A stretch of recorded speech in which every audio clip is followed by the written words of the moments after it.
नमस्कार दोस्तों, बहुत बहुत स्वागत है अंकु एजुकेशन सेंटर में।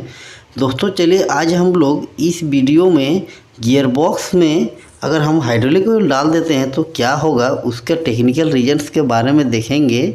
जैसे गियर ऑयल 320 है, अगर वहाँ पे हाइड्रोलिक ऑयल 68 कोई डाल देता है तो उससे क्या प्रॉब्लम होगा, इसके सारा टेक्निकल पॉइंट्स या रीजंस का हम लोग देखेंगे।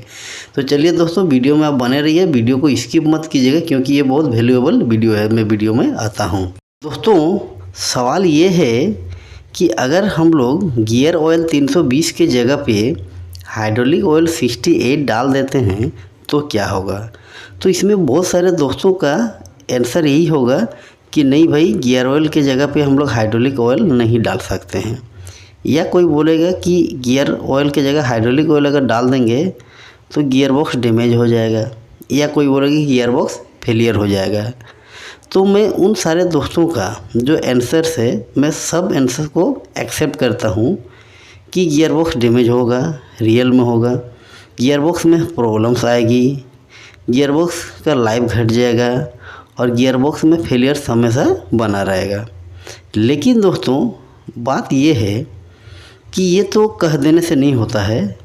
सबसे पहले इसके पीछे क्या टेक्निकल रीजन्स है ये हमें जानना बहुत ज़रूरी है। तो मैं आज इन्हीं बातों को लेकर कुछ टेक्निकल रीजन्स लाया हूँ ताकि हम लोग ये जान सकें कि गियर ऑयल के जगह पे हाइड्रोलिक ऑयल को नहीं डाल सकते हैं, या गियर ऑयल के जगह पे हाइड्रोलिक ऑयल को हम लोग हमेशा यूज नहीं कर सकते हैं कभी भी। तो चलिए सबसे पहला जो रीजन्स है या जो सबसे पहला पॉइंट्स है हम लोग उस पे आते हैं। दोस्तों जो सबसे पहला पॉइंट्स है वो मैं बोल सकता हूँ विस्कोसिटी ऑफ ऑयल या थिकनेस ऑफ ऑयल। मतलब जो गियर ऑयल 320 है और हाइड्रोलिक ऑयल 68 है, इन दोनों का जो विस्कोसिटी है वो डिफरेंस है। ये आप देख लीजिए, गियर ऑयल का जो विस्कोसिटी है वो 320 है और जो हाइड्रोलिक ऑयल उसका विस्कोसिटी है 68। मतलब ऑयल का जो थिकनेस है, गाढ़ापन है, वो कम और ज़्यादा है। ये विस्कोसिटी का मतलब क्या दोस्तों कि कोई भी ऑयल का ये एक इंटरनल मतलब प्रॉपर्टी है जिससे हम ये पता चलता है कि उस ऑयल का फ्लो होने में कितना वो रेजिस्टेंस डेवलप करेगा। मतलब या इसको सीधे सीधे बोल सकते हैं कि the resistance to flow of liquid अगर फ्लो होने को है तो उसमें कितना रेजिस्टेंस डेवलप होगा, मतलब कितना विरोध होगा, उसी को ये बताता है विस्कोसिटी। ये किसी भी ऑयल का इंटरनल प्रॉपर्टी है। तो अगर जिस ऑयल का थिकनेस मतलब गाढ़ापन ज़्यादा होगा, मोटाई ज़्यादा होगा, उसका फ्लो कम होगा, और जिस ऑयल का गाढ़ापन थिकनेस विस्कोसिटी कम होगा उसका फ्लो ज़्यादा होगा, वो तेज़ी से बहेगा। तो इससे यही हमको पता चल रहा है कि गियर ऑयल का जो थिकनेस है वो ज़्यादा है, हाइड्रोलिक ऑयल का थिकनेस वो कम है। तो जब हम लोग गियर ऑयल के जगह पर हाइड्रोलिक ऑयल डाल देंगे तो क्या होगा कि जो गियर ऑयल्स का जो प्रॉपर्टी है वो हाइड्रोलिक ऑयल का प्रॉपर्टी के साथ मैच नहीं करेगा। कहने का मतलब इसका जो मेन पॉइंट्स ये है कि जब हम लोग गियर बॉक्स में गियर ऑयल को यूज करते हैं तो उस समय एक्चुअली होता क्या है कि जैसे ही दो गियर एक दूसरे के साथ मैच करता है, मिलता है और पावर को ट्रांसमिट करता है, उस समय दोनों गियर के बीच ऑयल का एक पतला सा फिल्म लेयर बनता है। क्या होता है? लेयर बनता है, जिसका हम लोग ऑयल फिल्म या ऑयल लेयर बोलते हैं। तो वो ऑयल का जो लेयर है दोस्तों वो बहुत ही पतला होता है, उसको खुला आंख से हम लोग नहीं देख सकते हैं। उसका हम बोल सकते हैं कि 1/100th ऑफ ईयर। जैसे हम लोग का शरीर का माथा का जो बाल होता है उसका जितना थिकनेस है या जितना उसका मोटाई है उसका 100वां भाग, मतलब बहुत ही पतला उस ऑयल का लेयर या फिल्म बनता है जो हमको दिखता नहीं है। तो अगर गियर ऑयल की जगह हाइड्रोलिक ऑयल डाल देंगे तो क्या होगा कि गियर ऑयल में जो ऑयल का फिल्म बन रहा था, हाइड्रोलिक ऑयल में उतना फिल्म नहीं बनेगा क्योंकि हाइड्रोलिक ऑयल का जो मोटाई है, गाढ़ापन है, वो कम है। ये पतला ऑयल है, ये मोटा ऑयल है। उससे क्या होगा कि दोनों गियर के बीच फ्रिक्शन डेवलप होगा, घर्षण होगा और वहाँ से धीरे धीरे हीट डेवलप होना चालू हो जाएगा। दूसरा इसको हम लोग ऐसा भी समझ सकते हैं कि उन दोनों गियर के बीच जो मेश कर रहा है, जो ऑयल का फिल्म होगा उसका जो स्ट्रेंथ होगा, ताकत होगा, वो गियर ऑयल में जितना मिलेगा हाइड्रोलिक ऑयल में उतना नहीं मिलेगा। और अगर उतना स्ट्रेंथ नहीं मिलेगा तो वहाँ पे घर्षण होना, फ्रिक्शन होना चालू हो जाएगा हाइड्रोलिक ऑयल की वजह से।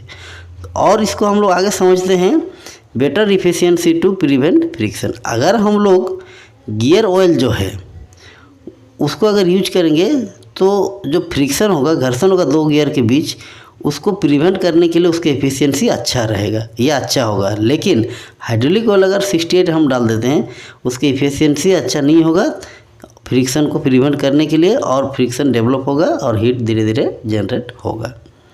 ये एक मतलब टेक्निकल रीजन से, कैलकुलेटेड रीजन से विस्कोसिटी को लेके कि गियर ऑयल के जगह पे हम लोग 68 हाइड्रोलिक ऑयल नहीं डाल सकते हैं, नहीं तो ये सारा प्रॉब्लम्स होगा। मतलब उसका जो ऑयल का फिल्म होगा उसका स्ट्रेंथ कम हो जाएगा और उसमें फ्रिक्शन डेवलप हो जाएगा। दूसरा जो इसका टेक्निकल पॉइंट है वो है कि ईपी एडिटिव। दोस्तों, जब भी कोई ऑयल बनता है तो वो ऑयल दो चीज़ से बनता है। इसका मैं वीडियो दे चुका हूँ, फिर भी मैं थोड़ा आप लोग को बता देता हूँ। एक होता है बेस ऑयल और होता है दोस्तों एडिटिव्स। ये एडिटिव्स का बहुत बड़ा रोल है किसी भी ऑयल में। दोस्तों, ये जो एडिटिव्स होता है, ये एडिटिव्स ऐसा एलिमेंट्स होता है, उसको जिस मशीन में हम लोग यूज करते हैं उसके हिसाब से उसमें मिक्स किया जाता है और ऑयल को तैयार किया जाता है। तो जो गियर ऑयल में एडिटिव्स होता है दोस्तों, वो एडिटिव्स हाइड्रोलिक ऑयल में जो एडिटिव्स होता है उससे पूरा ही अलग होता है, पूरा ही डिफरेंट होता है। मतलब कि गियर ऑयल में जो एलिमेंट्स मिलाया जाता है एडिटिव के रूप में, उसका प्रॉपर्टी और हाइड्रोलिक ऑयल में जो मिलाया जाता है एडिटिव, उसका प्रॉपर्टी बहुत ही अलग होता है। इससे क्या मतलब हो रहा है कि जो एडिटिव है वो प्रॉपर्टी को मैच होने नहीं दे रहा है, जिसके कारण गियर में फ्रिक्शन डेवलप हो सकता है। इसको मैं दूसरा तरह से समझा रहा हूँ। देखिए कि ये जो ईपी है, ईपी का मतलब होता है एक्सट्रीम प्रेशर। जब दो गियर मेश करता है तो उसके बीच में जो ऑयल का फिल्म बनता है, वो फिल्म में एक प्रेशर डेवलप होता है। वो प्रेशर क्या करता है कि दोनों गियर को एक दूसरे से अलग, मतलब दूर उसको पुश करना चाहता है, ढकेलना चाहता है, ताकि दोनों गियर कांटेक्ट में ना आए। इसीलिए हम लोग गियर ऑयल में ऐसे एडिटिव्स मिलाते हैं वहाँ पे एक्सट्रीम प्रेशर डेवलप हो और दोनों गियर को एक दूसरे से सटने ना दें, मतलब दोनों गियर में फ्रिक्शन ना हो। तो यही है मिला जुला के कि गियर ऑयल में जो एडिटिव्स होता है वो हाइड्रोलिक ऑयल के एडिटिव से मतलब अलग होता है, उसका प्रॉपर्टी इससे अलग होता है, जो कि एक्सट्रीम प्रेशर वहाँ पे डेवलप कर सके। जो थर्ड पॉइंट है दोस्तों, इसको हम लोग बोल सकते हैं कि गियर में जो बैकलेस एंड रूट होता है वो हमें पता नहीं चलता है, क्योंकि जो गियर बॉक्स आता है वो जिस कंपनी का रहता है उसी कंपनी में गियर बॉक्स असेंबल होके साइड में आता है और हम लोग उसको यूज करते हैं। उसमें कितना बैकलेस या कितना रूट रखा गया ये हमें पता नहीं रहती है। सिर्फ जो गियर बॉक्स का OEM है, मतलब बनाया है, मैन्युफैक्चरर है, उसी को पता रहता है। इसीलिए जो भी मैन्युफैक्चरर रहता है गियर बॉक्स का, वो रिकमेंड करता है कि आप लोग इस ऑयल को इसमें यूज कीजिए, क्योंकि वो उसी के हिसाब से उसमें बैकलेस का रूट रखा है और डिज़ाइन किया है, ताकि उसके हिसाब से दोनों गियर जब मेश करेगा तो उस समय कोई प्रॉब्लम्स नहीं होगा और गियर बॉक्स का जो लाइफ है वो हमेशा बना रहेगा और उसमें कोई मतलब प्रॉब्लम्स फ्यूचर में नहीं आएगा। तो इसी बात को लेके अब हम लोग बोल सकते हैं कि अगर हम हाइड्रोलिक ऑयल डाल देंगे तो जिस बैकलेस और रूट के हिसाब से गियर बॉक्स तैयार हुआ है उसके हिसाब से ये जो 68 वाला ऑयल रहेगा वो वहाँ पे मैच नहीं करेगा, जिसके कारण गियर बॉक्स में प्रॉब्लम शुरू हो सकता है। ये प्रॉब्लम धीरे धीरे आना चालू हो जाएगा। तो ये भी एक टेक्निकल पॉइंट है। नेक्स्ट पॉइंट हम बोल सकते हैं दोस्तों कि फ्लैश पॉइंट।